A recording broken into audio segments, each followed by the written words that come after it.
He looked right at me when he said her name. Not through me. Not past me. At me. The way you look at something you intend to break, to confirm it's worth the effort. I have kept my face still through worse. Through blades. Through blood hexes drawn across doorways I walked through first, so he wouldn't have to. I have kept my face still through things he will never know happened. I kept it still then, too. What I could not keep still was the thing inside my chest, the low, taut wire that has run between his heartbeat and mine for 300 years, trembling for the first time, like it was considering letting go. If you've ever protected someone who didn't know they needed protecting, if you know what it costs to be the thing standing between a person and every danger they'll never see, then stay. This one is for you. The grand hall of the citadel smells like old wax and river damp, the same as it has since 1847. That is the thing no one tells you about surviving centuries. The smells stay the same long after everything else has changed. The gas chandeliers Aaron refuses to replace cast the same amber light they did when his father held court in this room. The plaster medallions on the ceiling have the same water stain in the northwest corner that I reported to the steward in 1902, and that has never, in 124 years, been repaired. I notice things like that. It is what I do. I stand at the far left column, where I always stand. My robes are dark velvet, long-sleeved, high-collared, the same cut I have worn since the 2nd century of my service, when I stopped experimenting with what I was allowed to be and settled into what I was required to look like. A relic, a shadow. An old woman in an old court who offers counsel no one takes and asks nothing in return. The room is full. Every faction that matters in Aaron's kingdom has sent its finest tonight, which means the hall is beautiful and tense in equal measure, the way a room full of powerful people always is when they are waiting for news they already know is coming. I knew it was coming 2 months ago. I felt it in him, that particular restlessness, the way he stopped pausing before his decisions, the way he started holding his jaw a certain way when he looked at Duchess and Gan. Men who have already decided something carry the decision in their bodies before they speak it. I have had 300 years of watching Aaron Bourne's body. I read it the way sailors read weather. He walks to the center dais. The room settles the way rooms settle around him, not from fear, exactly, but from the recognition of weight. He has a quality that I cataloged in my first decade of service and have never found an adequate word for. The court turns toward him the way a compass turns, not because he compels it, but because he is simply, entirely, the most consequential thing in the room. He begins to speak. I am not listening to the words. I heard the words last Tuesday. Through the study door I was not supposed to be standing beside. What I am watching is the geometry of the room. Who leans toward whom, whose expression closes, who schools their face too quickly. And then he looks at me. Not in the speech. He does not say my name. He says Ngen's name, says High Queen, says coronation and unity and several other words that are doing the work of sentences he does not want to say plainly. He says all of this to the room. But he looks at me. Direct. Precise. Long enough that it is not accidental and short enough that no one else will clock it. He is doing this to me, I think. Not around me. Not despite me. The distinction matters, and I know it, and I stand there against my column, and I do not move a single muscle in my face because I have had 300 years of practice, and this is what that practice is for. The room erupts, carefully the way political rooms erupt, with applause that is calculating its own volume. Beckett, at Aaron's right, scans the hall with the expression he always wears when he suspects a threat he cannot locate. Across the room, a woman I recognize as Voss, Ganna's attendant, quick-eyed and watchful, is already composing her face into something victorious. I press my palm flat against the column at my back, through the velvet, through the lining, against the inside of my left forearm. 2 small raised points. The particular texture of crystalline scarring. The first one is from 1887. The second is more recent. A blood hex aimed at Aaron's private study in 2019 that dissolved the moment it crossed my threshold instead of his. He has never noticed. The bond vibrates. That is the only word for it. Not pain. I know pain. I have a thorough and personal acquaintance with pain, but a vibration. A frequency. The low note a bridge makes when the wind hits it wrong, the sound that comes right before the engineers start worrying. I have heard that note once before, in 1943, when an attempt on Aaron's life came close enough that the bond strained under the absorption. It had settled by morning. This is different. This note does not settle. I breathe through it. I keep my face where I put it. The applause continues. Aaron accepts it with the particular grace of a man who has decided he is right about something and has also decided, more quietly, not to think too carefully about the cost. I know that grace. I have watched it at close range for 3 centuries. What I was not prepared for, what 300 years did not prepare me for, was the memory. It comes the way memories come when the body is frightened, without invitation, without sequence. 1887, the Creole Quarter. A rooftop, slate warm under the September heat. An assassin I had tracked for 11 days, too late to intercept anywhere safer. The knife had been aimed at Aaron's throat from 40 feet. A good shot, it was a genuinely good shot, and I had stepped into its line from behind a chimney, because there was no other option left. The impact had taken me off my feet. I had gone backward, and then I had not hit the ground, because his hand was at my back, and he was looking down at me with an expression I could not read and have spent 138 years trying to forget. He had not gone after the assassin. He had looked at me instead. He had said nothing. He had looked confused. The way a man looks when his hands have done something his mind did not approve in advance. I had told him I tripped. He had not believed me. He had also not asked again. The following week, I switched to longer sleeves. The memory releases. The hall is still applauding. Aaron is still accepting it. The bond vibrates again. One note. Lower this time. The way a wire sounds right before it stops being a wire and becomes 2 separate things with nothing left between them. I smooth the front of my robe with my right hand. Then I stop. I look down at my hand. My fingers are moving, straightening the fabric that does not need straightening, patting down a collar that has not moved. I watch them do it the way you watch a stranger do something that embarrasses you on their behalf. He doesn't know, I tell myself. The words have the texture of something I have said many times in many rooms. He has never known.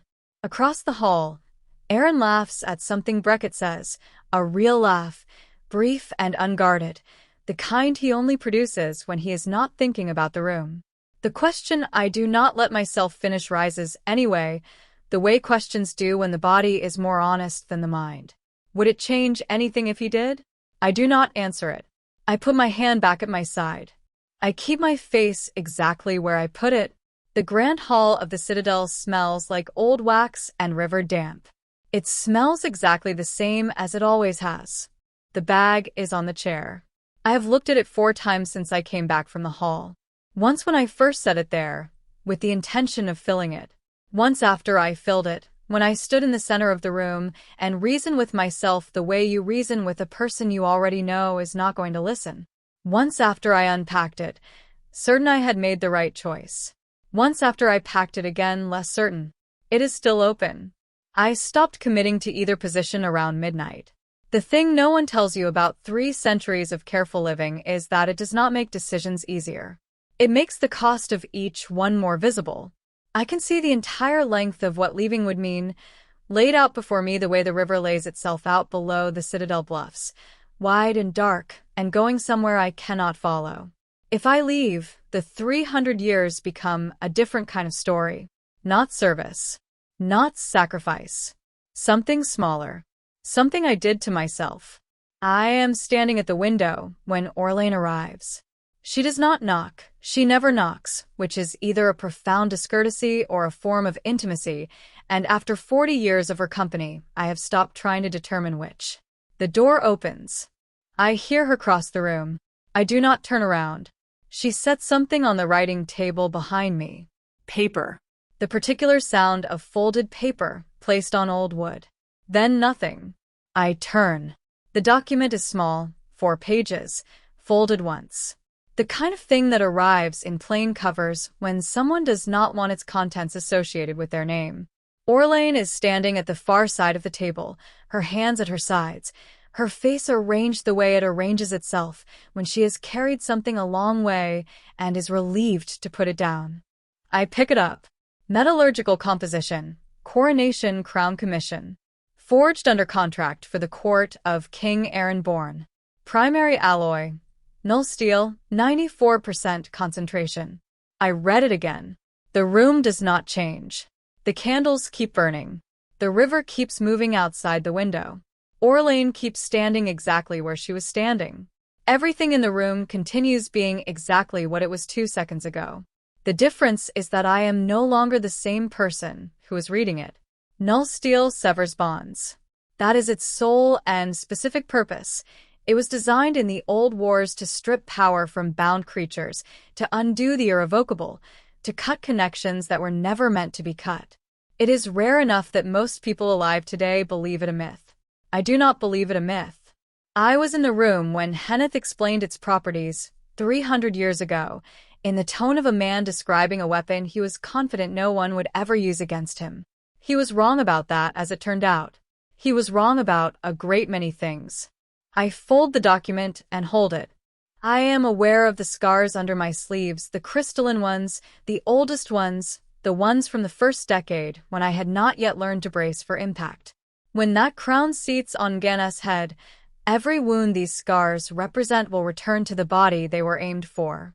3 centuries of blades and blood hexes and poison, absorbed into my skin so they would not reach his. All of it. At once. Aaron will not die. He is old enough and strong enough that the impact will not kill him outright. He will simply feel, for the first time in 300 years, what it is to be in pain without understanding why. The part of me I have been pressing flat for the last decade does not feel horror at this. I notice that. I notice it the way you notice a temperature change in a room, not with judgment, just with accuracy. The horror is there. Underneath. Farther down. The part that is not horrified is closer to the surface, and it has been there longer than I want to admit. How did you get this? I say. It doesn't matter, Orlain says. It matters to the person who gave it to you. That person made their own calculation. She pauses.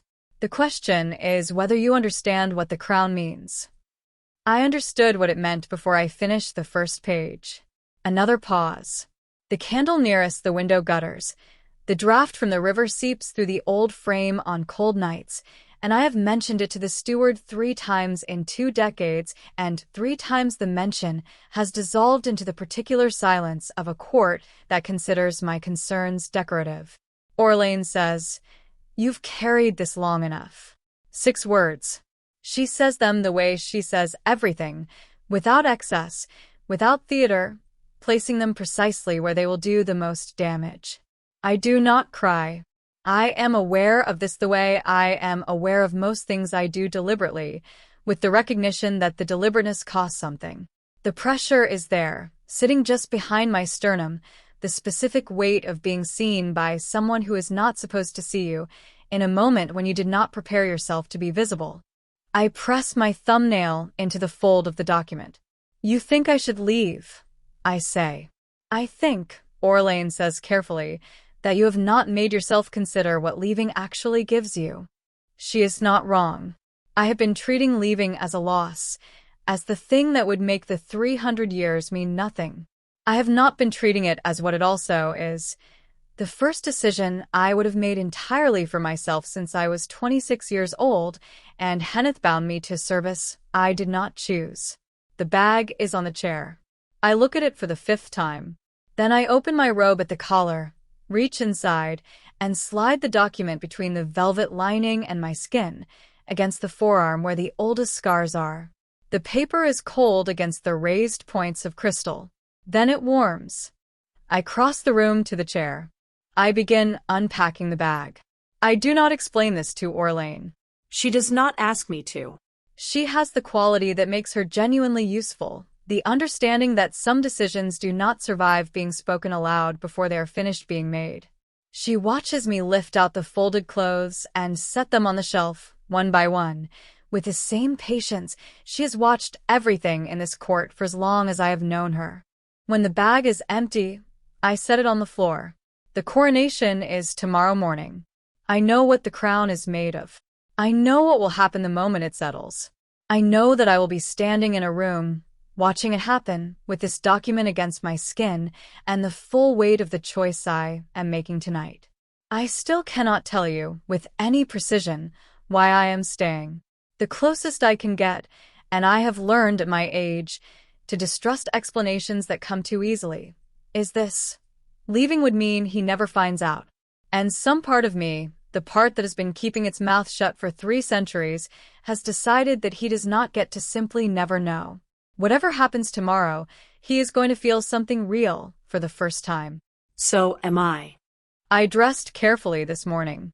That is worth noting because careful dressing is a thing I do when I am preparing to do something I have decided not to think about too precisely. I chose the darkest robe. Smoothed the velvet twice where it did not need smoothing.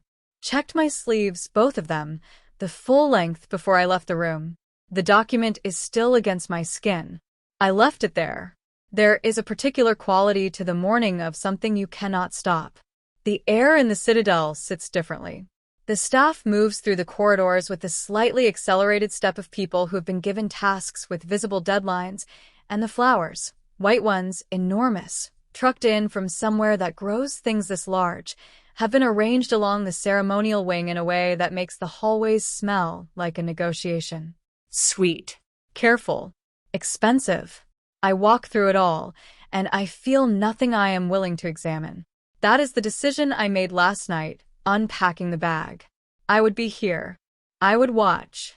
Whatever the crown does, I would be present for it, not because I owe it to anyone, but because 300 years of consequence deserve a witness, and the only witness who understands what is actually happening is me.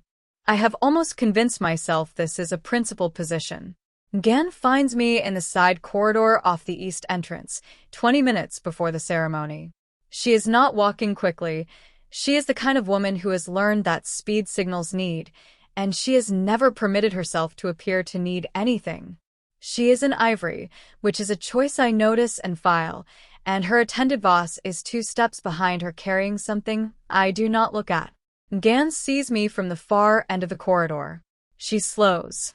She stops in front of me close enough that I can smell the particular powder she wears, talcum and something underneath it that I do not have a name for, but that I associate, now, entirely with her.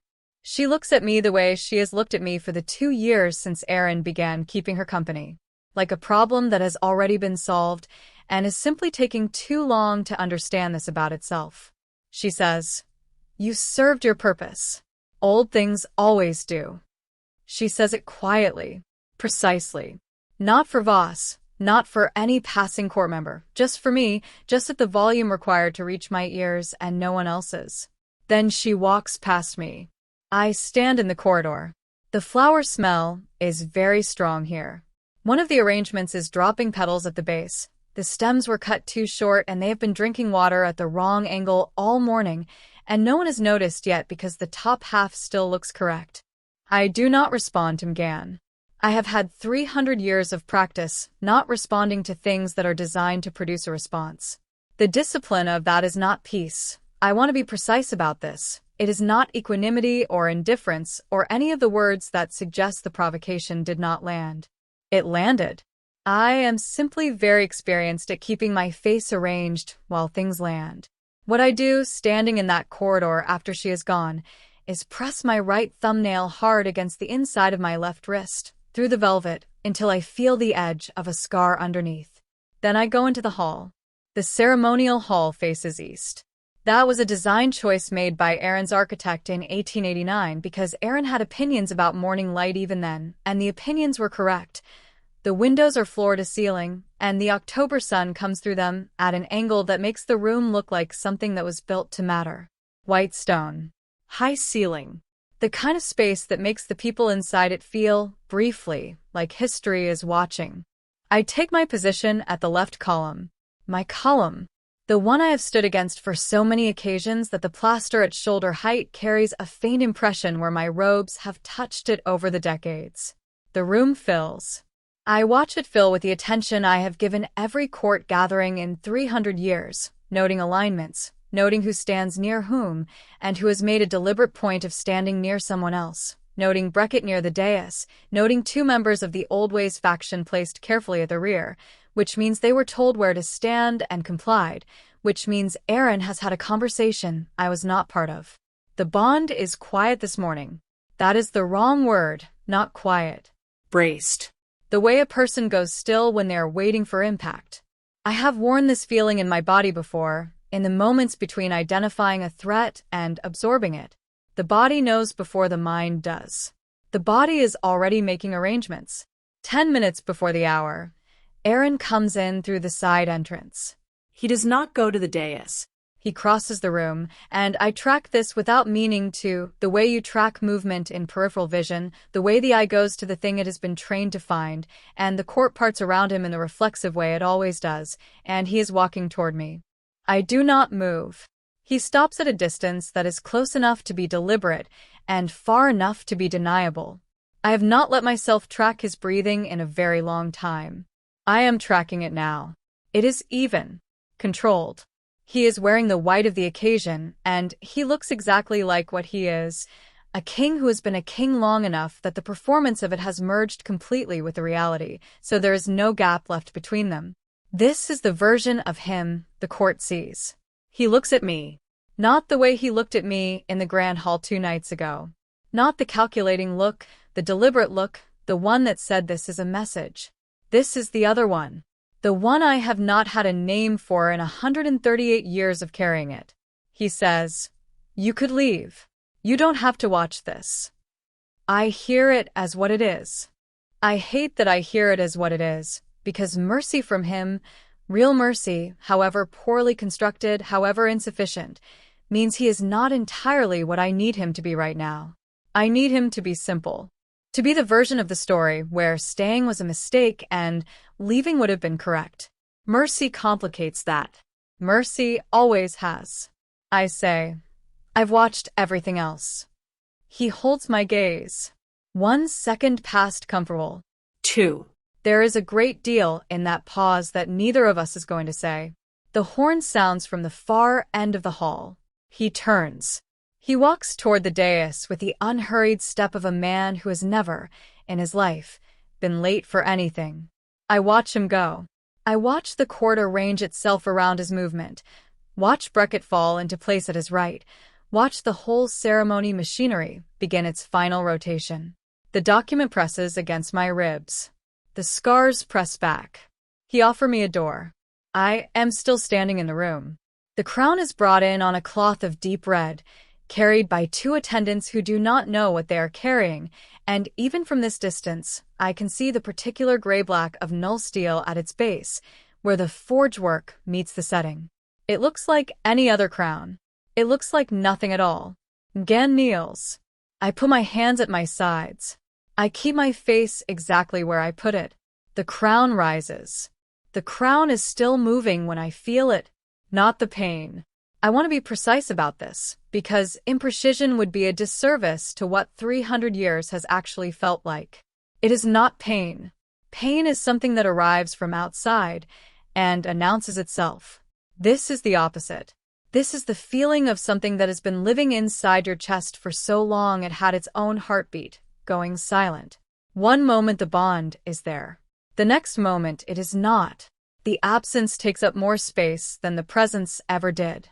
That is the thing that undoes me, standing at my column with my hands at my sides and my face arranged, and the hall full of people watching a crown descend. The silence where the bond was is so large that for 3 full seconds I cannot locate the edges of my own body. I do not know where I end. I've been where I end since 1724, tethered to that wire, and now the wire is gone, and I am standing in a room full of people feeling exactly like a woman who has just been told that the constant low sound she has been hearing her whole life was not silence. It was music, and it has stopped. I breathe. The hall is still moving. Gan is crowned. The attendants step back.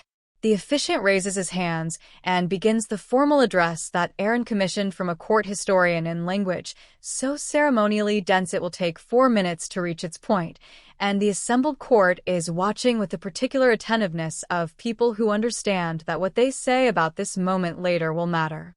No one is looking at me. No one ever looks at me. I notice this with the dry, accounting part of my mind, the part that has been keeping records for 3 centuries because someone had to, and it was always going to be me. I notice it and I file it and I keep my eyes forward because what is happening on Aaron's face is something I cannot afford to miss. He is still. He is very, very still in the way that large, strong things go still when they are managing something they did not expect to need to manage. His right hand, I can see it from here, I have been watching his hands in public settings since 1740, has closed around the arm of the throne. Not gripping. Pressing. The way you press your hand against a surface when the room has started to tilt, and you need something fixed to hold. His jaw has set. I have seen that expression on men who have taken wounds they are not ready to acknowledge. The specific compression of it, the teeth meeting back to back, the muscle jumping at the hinge, means the body has registered damage and the mind is refusing to confirm it publicly. I have seen it on battlefields. I have seen it in the moments after curses make contact with skin that was not meant to receive them. I have seen it 41 times on other men in the moment before the wound transferred to me instead. I have never seen it on his face. Beckett gets there in 4 steps. I count them. He leans in close and says something low, and Aaron responds, 1 word, clipped, the tone of a man who will discuss this later and not now, who will not under any circumstance discuss it here. Beckett straightens. His face is neutral in the careful way of a man who is alarmed and has decided that being visibly alarmed would help no one. The officiant is still speaking. The court is beginning to notice that something is wrong at the dais. Not all of them, just the ones who watch the king the way I watch the king, for different reasons and with different information, but with the same trained attention. I can see the small recalibrations happening. A tilted head here, a fractional leaning there, 2 men at the left of the hall exchanging a glance they think no one catches. Gan catches it. I watch her catch it. She is sitting very straight in her new crown, in her ivory, with the composed expression of a woman who has just acquired something she has been pursuing for a long time and is in the process of discovering that acquisition comes with its own complications. She is watching Aaron with an expression I cannot fully read from this distance, but the part one can read is the calculation in it. She is already running numbers. She was always going to run numbers. I had almost forgotten about Mgan entirely. That is, and I register this with something between clarity and shame, that is how completely Aaron eclipses everything else in the room when he is in pain for the first time. 300 years of practice. 300 years of standing at the edge of his court, attending to everything, filing everything, missing nothing. The moment the bond breaks, I forget Mgan exists. That tells me something I am not ready to hear yet. The officiant finishes. There is applause. It is slightly too loud and slightly too coordinated, the way applause sounds when the room has sensed something wrong and is using sound to paper over it. And in the middle of all of it, in the middle of the applause and the too loud room and the court doing its practice performance of normalcy, Aaron's eyes move. Not searching precisely. More like a compass finding north without the hand directing it. His gaze crosses the room in the particular way of a person whose body has decided to locate something their mind has not yet consciously requested. It finds me. I am standing at my column. The same column I have stood against for every occasion in this hall for the last 120 years. The one with the faint impression at shoulder height where my robes have touched it. I am standing exactly where I always stand, which means I am exactly where he could always find me, if he had ever thought to look. He is looking now. He looks, and I have to use the word I do not want to use, because the accurate word is the only one that serves the truth of this. He looks lost, not afraid, not in the particular way of a man who has taken physical damage and is assessing it. Lost. The way a person looks when the coordinates they have been navigating by have stopped making sense, and they are standing in a place they recognize but cannot name. For 300 years, he has been in pain without knowing it. He is in pain now, real, specific, unmediated, and he still does not know why.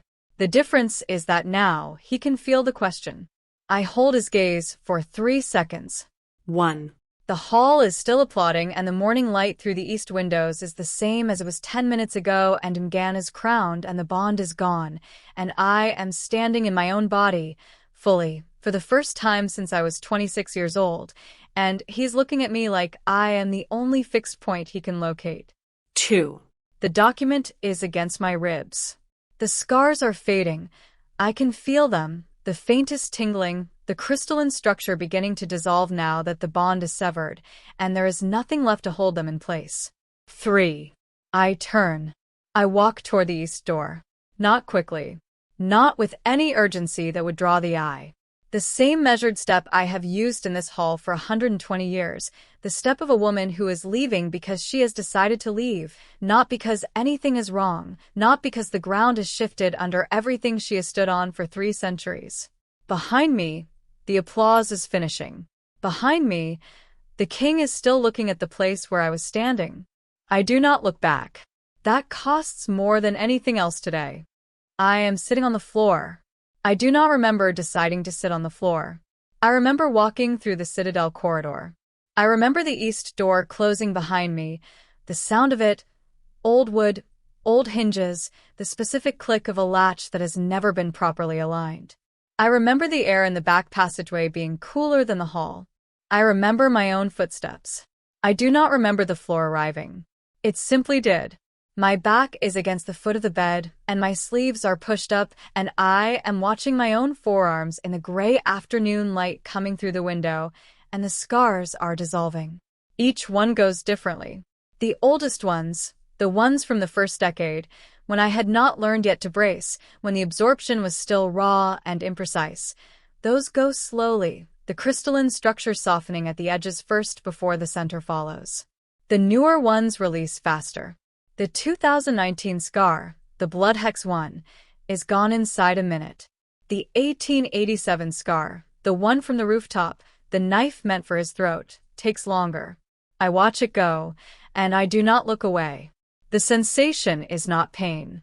I want to name it correctly because I have had 3 centuries of pain, and this is not that.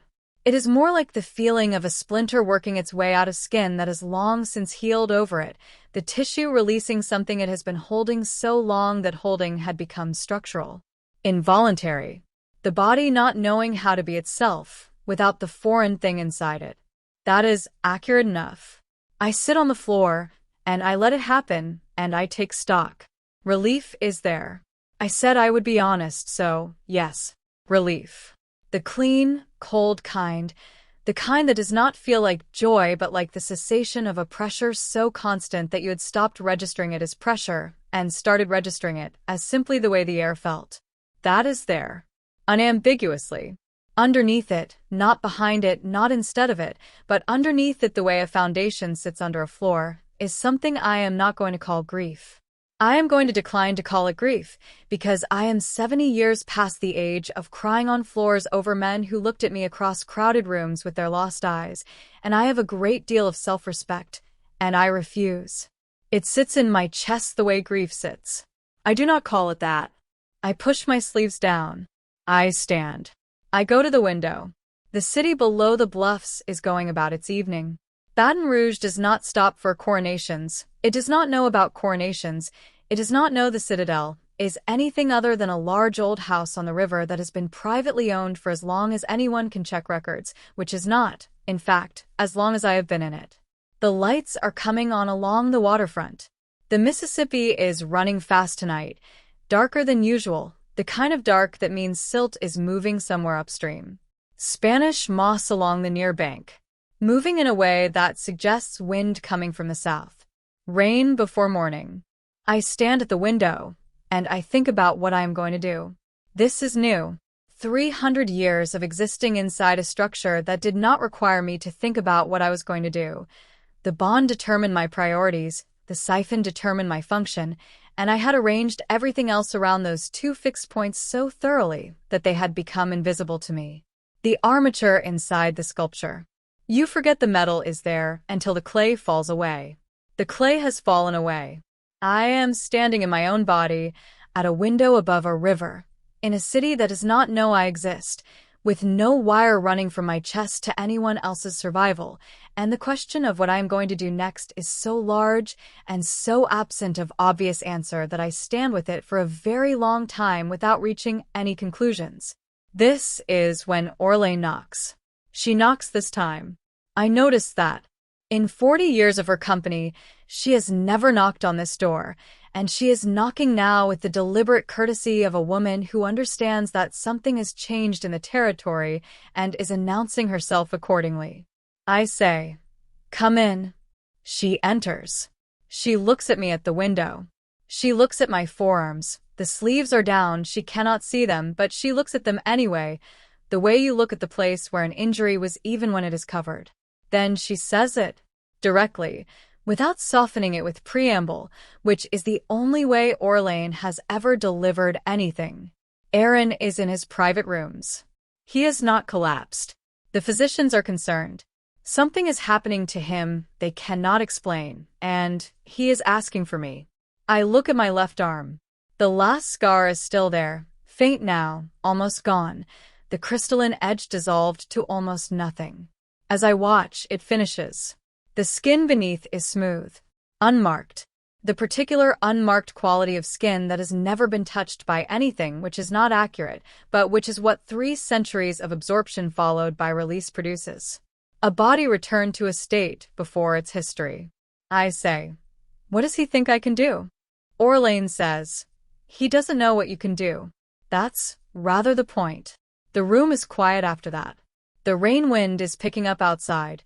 I can hear it now, the particular sound of air moving through Spanish moss, which is less a sound than a quality of silence, a thickness to the air that means something is coming.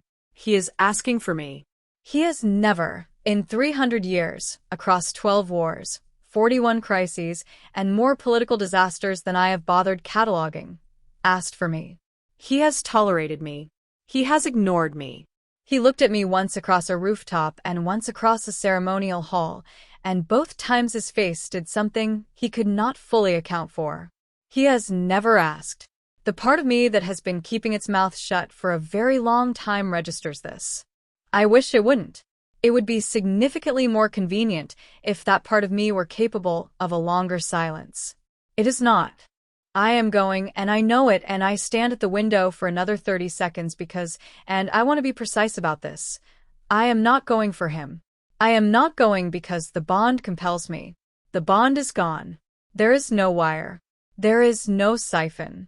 There is no service owed and no debt, and no Henneth-made obligation pressing against my ribs like a document against old scars. I am going because I have spent 300 years being the only person in that building who knew the full truth. Tonight, someone else is going to know it too. I put my robes on. I check my sleeves, both of them, the full length, out of a habit that no longer has any purpose, and I feel the absence of what used to press back. Orlain holds the door. I go. There are other women in this city who understand what I carry. I have seen them near the river in the parts of Baton Rouge where the buildings are older than they have any right to be. Women with long sleeves. Women who stand at the edges of rooms. Women who made bargains they didn't choose and have been paying the installments ever since. We don't speak of it. We recognize each other by the way we leave rooms, carefully, without urgency, like a woman who has somewhere to go and has decided, finally, that she is going there on her own terms. None of us were ever asked. Not one of us. But some of us on certain nights choose anyway. I stop outside his door. Not because I am reconsidering. I made that decision at the window with the rain wind coming off the river and Orlain holding the door, and I do not relitigate decisions once they are made. That is the discipline of 3 centuries, and it is the one I am keeping. I stop because I need 30 seconds to do what I always do before I enter a space where Aaron is. Assess the situation from outside it, where my face is still entirely my own. He is not dying. I can hear his breathing through the door, even if labored, the particular cadence of a body working harder than usual to maintain what should be automatic. He is in pain. He is not dying. That is the floor. Everything else I will determine once I am inside. I open the door without knocking. He is at the window. His window, the one above the river, the one that faces west, so the dawn does not reach it for another hour, which means the room is still dark except for one lamp burning low on the table beside him. He is seated, not collapsed into the chair, but seated the way he sits when he is thinking through something he cannot yet resolve, spine straight, one elbow on the arm of the chair, his weight displaced slightly forward. I know this posture. I have filed this posture alongside every other posture he has occupied in 300 years of watching him inhabit rooms. He turns when I enter. I have seen many things on his face over 3 centuries. Calculation, satisfaction, occasional warmth that he distributes sparingly and with the precision of a man who understands its value. I have seen him angry in the cold way that is more dangerous than heat, and I have seen him, twice, in very specific circumstances, uncertain. What I have not seen is what his face does now. It is not an expression he has any practice controlling, which means it sits there fully, without the court polish he applies to everything else. Raw. The specific exposure of a person who has discovered that the map they have been using is wrong, not in a small detail, but in its fundamental premise. He is afraid the way people are afraid when the thing they thought was simply the quality of the air turns out to have been someone else breathing for them. He does not speak. I do not sit. I stand in the center of the room and I tell him. I tell him about Henneth and 1724 and the binding. I tell him about the siphon, what it is, how it functions, what it has meant for the specific and particular architecture of his survival. I tell him about the scars, how many, where, what each category of wound produces in crystalline structure, and how long each takes to absorb. I tell him about 1887 and the rooftop and the knife and the catching, and I watch his face when I say that last part, watch him locate that memory and reassemble it with the new information the way a person reassembles a room after learning the furniture was not where they thought it was. I tell him about the 41 times. I tell him about the crown. I use precise language throughout. I do not perform this. I do not ask him to feel a particular way about any of it. I present the information the way I have presented information to him for 300 years, clearly, sequentially, without decoration, and I watch him receive it the way he receives important things, without interruption, with the full and particular attention of a man who knows when something is too significant to respond to before it is finished. When I am done, the room holds the weight of it. The lamp. The river audible below, running fast with the approaching rain. The chair where he is sitting and the floor where I am standing and 300 years of facts that have been true every day of his life without his knowledge, laid out between us like a map he is only now being handed. He says, "Why didn't you tell me?" I have the political answer ready. The strategic one. I have carried both of them for decades, prepared for exactly this question, and they are good answers, accurate in their way, defensible, the kind of answers that keep the conversation at a manageable distance. I do not give him either of them. I say, because I didn't know what you would do with it. And I was afraid that if you knew and still didn't choose me, I would not survive that. The room receives this. I feel the words leave the way you feel something leave when you have been holding it for so long that releasing it is not a relief, but a physical event, a shift in weight, a change in how the air enters your lungs. I am standing in the center of his room, having just said the truest thing I have said in 300 years, and my hands are completely still at my sides, and I am not going to look at the floor. I look at him. He is quiet for a long time. Long enough that the clock in the corridor strikes 5, one note, then silence, and the sound of the river fills the space after it, and the lamp flickers once with the draft from the window he has left cracked, the same crack he always leaves because he grew up, the first time, in a house without glass, and old habits last longer than glass does. He says, "The bond is severed." Yes. Can it be rebound? I have spent the walk from my chamber to his door, deciding this. Not the answer. I knew the answer before I left my room, but the form of it. How to say the true thing in a way that is unmistakably mine. I say, that depends entirely on whether I decide to. It is my bond. It was always my bond. My body. My choice. Henneth gave me no choice when I was 26. You are not Henneth. He sits with this. I watch him sit with it. Watch him take the weight of it and hold it without immediately reaching for a response, which is, I will admit, one of the things I have always respected about him. He is wrong about many things. He has been wrong about me for 3 centuries. He is a man who has lived inside inherited safety so long he could not see the scaffolding holding it up. He is also a man who, when handed something heavy and true, does not drop it. He says quietly, "No, I'm not." 2 words below that. Space and then, "I'm sorry." Not performed. Not the court apology, the one calibrated for audience. 2 words spoken in the low register of a person who has just understood the full dimension of a debt and is not pretending it is smaller than it is. I do not tell him it is all right. It is not all right. 300 years is not a thing that becomes all right because a man finally says sorry in a lamplit room above a river. What I say is, I know. The rain begins outside. I can hear it on the river first. The sound of rain hitting moving water is different from rain hitting stillness, more complex, a layered sound, and then on the window, and then the smell of it comes through the crack he always leaves, the particular smell of rain hitting old stone and warm air, the smell of Baton Rouge in October receiving water it has been waiting for. I pull the chair from the writing desk. I sit. Not close. Not across the room. The particular distance of 2 people who have just said true things and are now inhabiting the same space differently than they did before. Not resolved, not reconciled, but present to each other in a way that is new, that has no established form yet, that neither of us has a practiced response for. This is, I recognize, the first conversation we have ever had. The dawn comes slowly. The room lightens by degrees, the gray before the color before the warmth, and I sit in his chair, and he sits in his, and the river runs below us, and neither of us speaks much, and the silence is not the silence of avoidance or the silence of 2 people performing ease they do not feel. It is the silence of something beginning. I stay until the room is fully light. Not to heal him. Not to rebind.